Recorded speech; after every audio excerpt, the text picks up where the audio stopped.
all indications at 15 years old, he's got a great attitude. Clearly, he can play the game. Seems like he's got a good head on his shoulders. He's got a little bite. He's got a little piss and vinegar in his game. Like you saw a couple clips where he's like kind of in guys' faces. Like he's got a lot of really good qualities. But I'm with you. This is a guy you got to watch here this year and see what happens.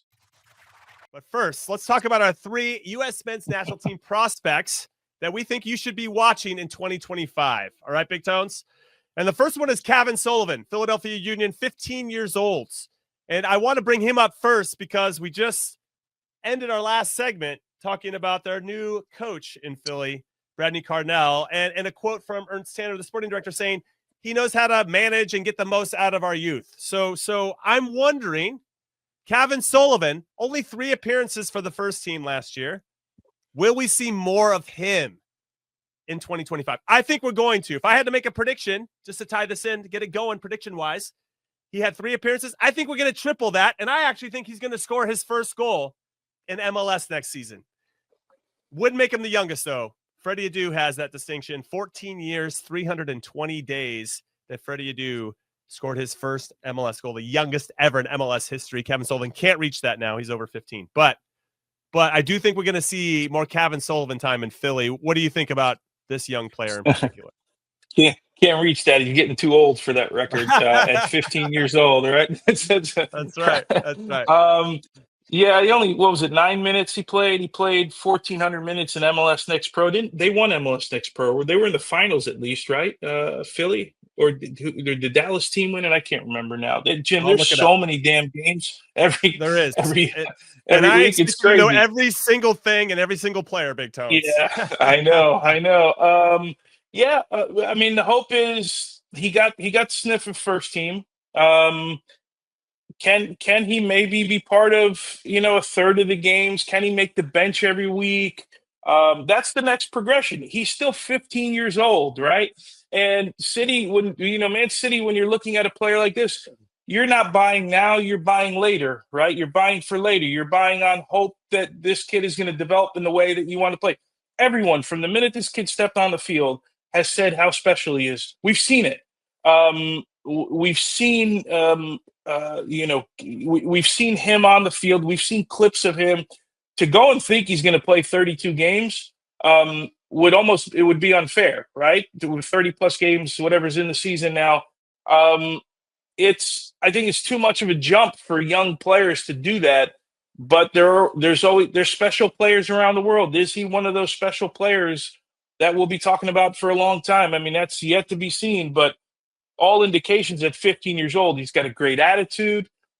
Clearly he can play the game. Seems like he's got a good head on his shoulders. He's got a little bite. He's got a little piss and vinegar in his game. Like you saw a couple clips where he's kind of in guys' faces. Like he's got a lot of really good qualities, but I'm with you. This is a guy you got to watch here this year and see what happens. So to follow up on what you said, Philly did lose in the MLS Next Pro final to North Texas SC, and Philly was up 2-0 in that game, and North Texas came back and won 3-2. Cav Sullivan did start in the final, played 64 minutes. So they're already getting him in some meaningful situations, but can he break into that first team? It's going to be really interesting to see. And I love the piss and vinegar shout because he does have a little piss and vinegar to him. And I like that about it. We could say the same thing about Esmir Barktarovic, where he has a little piss and vinegar to him too. And just this confidence and self-belief that you have to have if you're going to be a professional athlete, especially when you're young and trying to compete against grown men who are putting food on the table with what they're getting paid and not wanting to get shown up by a teenager. That takes a little something, right? And so I appreciate that description of him. All right, let's talk about 18-year-old goalkeeper, another player to watch, younger player to watch, prospect to watch, Diego Cochin, who plays for Barcelona. Here's my prediction for him, Big Tones. I think that he is going to get a cup game next season. Not this season, but next season. I think that somehow Hansi Flick, who really rates him, who brought him on their summer tour last summer because he really valued the maturity and the approach that Diego Cochin took to training. And they didn't have to take 4 goalkeepers to a summer tour. They brought him, and he has him hanging around that first team. I think at some point he could get a cup game, and that's my bold prediction for Diego coaching, but his upside seems tremendous, and I know you're excited about him as well. But you still have Gaga Slonina a little bit above him, huh? Yeah, just a smidge. Well, Gaga's still playing in the first team in the league. He's playing in the third league. He's been on the I looked some stats up. He's been on bench 4 times in La Liga. He's been on the bench twice in Champions League. What that means is you're like one play away from getting on the field, right? Like when you're the back goalkeeper in those moments. I don't know if they had 3. I think 2 of those games they might have had 2 goalkeepers on the bench, but all indications, everything that's come out of camps with the national team, good shot stopper. The best with his feet in the group. So that's going to be something that Pochettino is going to have to kind of like manage. How much of that does he want? How much does he depend on his goalkeepers to do that? Yeah, look, Slonina for me, I still think his head. I know other people say, well, he got benched for 1 game and then he hurt his finger, right? Mm-hmm. The next day. So he still has first team appearances. His resume is still bigger. I still think he's a better shot stopper, but you're talking about still young kids. Anyone who doesn't think these 2 guys, and I said this back in the day, these 2 guys are the 2 guys that are going to battle out after this World Cup for 10, 15 years. They're going to be the 2 guys. It's going to be, for years it was myself and Casey and Brad and Jurgen Sommer. Like there were a lot of guys that were. This is going to be another one of those races for World Cup minutes between those players. I love it. A goalkeeper renaissance is on the cards. That's a bold prediction that I absolutely love. Big Tones. Yep. Yeah. There's no one else. I really wish that there was a third one in the mix, and maybe we're going to find the third one down the road. But yeah, look, and I know a little bit more about Gaga than I know about coaching. But I do watch him. I watch him on when I get opportunities on Y Scout.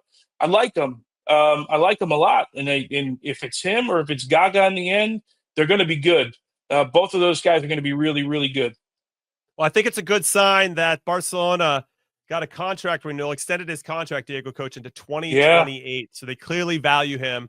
And I've heard that he's got great feet as well. From what I've seen, he's got great feet. But I've also, when we're doing our stuff and we're talking to people, they have validated that assessment that this kid's got some really good feet. And I don't know if that's going to be a Pochettino decision to make, because 2026 might be coming too soon for coaching, but for 2030 and beyond, those feet could prove to be the difference, especially if the coach likes to play out of the back.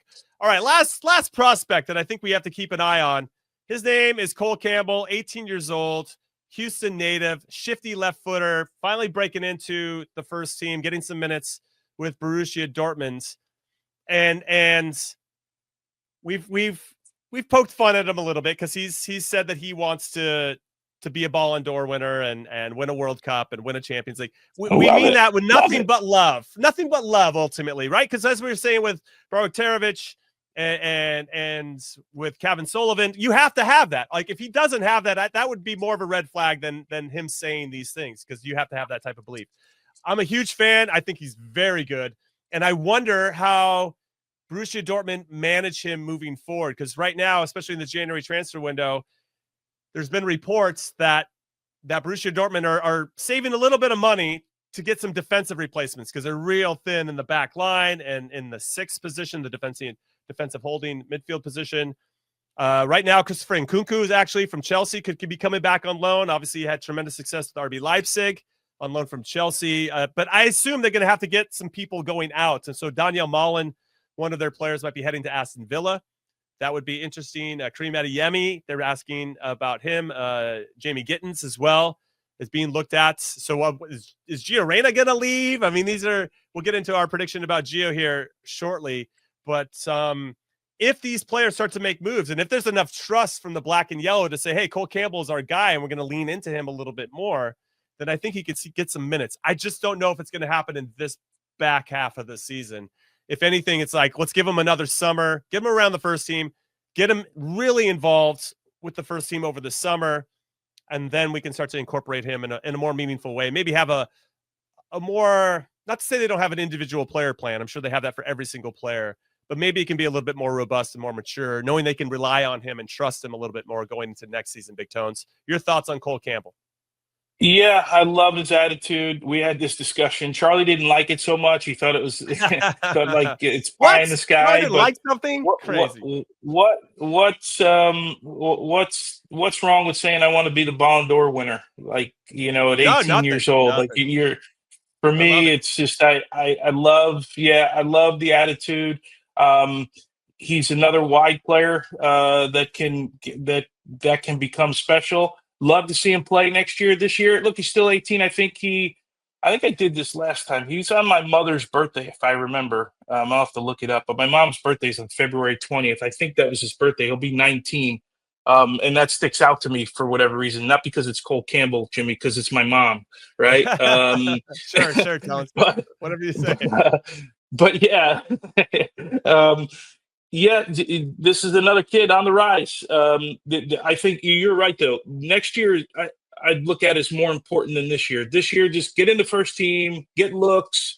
I think he's been in 3 Bundesliga games. He's got 18 minutes. He had the 1 Champions League appearance. He's got 13 minutes, couple Pokals. No, 1 Pokal, but he played 43 minutes, and then the rest of his time has been in the 3 Bundesliga. So this is a really good start, man, for an 18-year-old kid. Wouldn't you agree? I agree 100%. I think to kind of extrapolate my thoughts on it, it's he needs to build trust, right? When you're going in and no matter what your age is, if you're coming into a new situation, how quickly can the coaching staff look at you and other teammates look at you and say, I trust that guy to go out and do the job. There's a lot of layers to that, as you know. And so when you're young in particular, it's not as easy to earn that trust because they've just seen so many players have super highs and super lows. And so can you just stay steady? I mean, that's where when you have experience, that's what you end up having is the steadiness where you can give a 6, 7, 8 out of 10 every single game. And once you can establish that, when you're young, you're just like, I want to come in and show right away. So one game you'll be a 10, the next 4 games you're going to be a 2. And it's just, if he can get in there and establish that trust, that's what I mean. Then they can put him in position to be used more and in different situations or against different opponents moving forward. I mean, they got a ton of talent, Borussia Dortmund, like always. So Yeah, there's all that competition as well. Yeah, Jim, sorry. And the challenge for young players is like you play, you get an opportunity, you get in the first team, and then you're not in the first team anymore. Like you're back with the 3 Bundesliga team, and they're not calling you for a couple of weeks because maybe somebody who had gotten injured before comes in, and then you're like, well, I want to be with the first team. Like I'm always so cautious with young players. I'm always so cautious with guys that are 15, 16 years old, and I know we had a list. You and I, to do this, we're looking at a list of like, I don't know, was it like 40 players on our list or something? And there's some like 15, 16-year-olds in there. One's playing at Dortmund. You just got to be careful. And managers that do a good job with these young players, they normally they get better quicker. But confidence is a big thing, and when you don't have it, it's the worst feeling in the world. And you gotta make sure you manage these kids right. And if you do, they can come through it. But there's guys that have been ruined just from a confidence standpoint because it goes great for 1 month. Who's the kid who was in Matthew Hoppe? Like, didn't Matthew Hoppe score like a hat trick and like 5 goals in like 3 games? And then it's never as straight. My point is not to bash Matthew Hoppe. My point is it's never as straightforward as you think it's going to be, right? It's never okay, you scored this week. Well, you're going to be a goal scorer the rest of your career. Like it's just never that straight. I should say never. There are the Messis of the world, but it's not as easy as some people think it is.